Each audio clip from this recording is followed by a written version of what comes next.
Début de la fin du feuilleton Fessenheim. Alors que l'arrêt du premier réacteur devait avoir lieu à 2h30 cette nuit, l'opération devrait être retardée. Des agents de la centrale nucléaire ont affirmé qu'ils ne procéderaient pas à la baisse de charge prévue en début de soirée, étape nécessaire à l'arrêt du réacteur. La fermeture programmée de Fessenheim, une décision qui s'inscrit dans le cadre du projet du gouvernement de réduire la part du nucléaire de 75% à 50% d'ici 2035.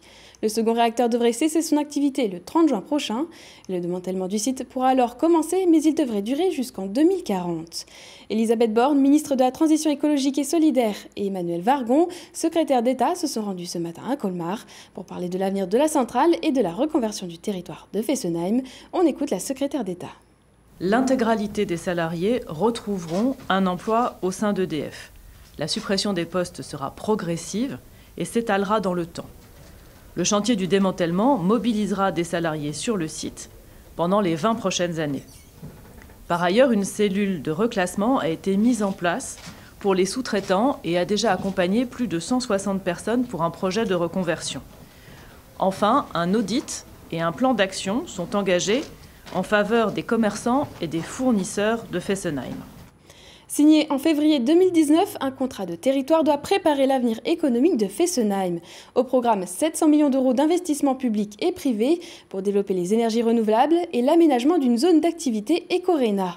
La ministre de la Transition écologique a également annoncé la nomination d'un commissaire à la reconversion du territoire de Fessenheim.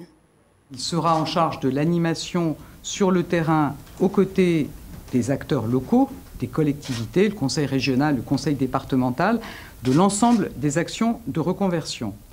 Par ailleurs, nous avons décidé de créer un comité interministériel dédié au suivi de la reconversion économique du territoire de Fessenheim, qui se réunira d'ici fin mars.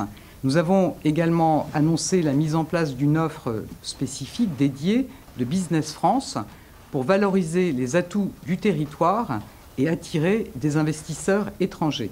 Et puis, nous avons également réaffirmé la volonté de l'État de créer à Fessenheim un centre d'excellence du démantèlement nucléaire, s'appuyant sur un technocentre pour le recyclage des matériaux métalliques.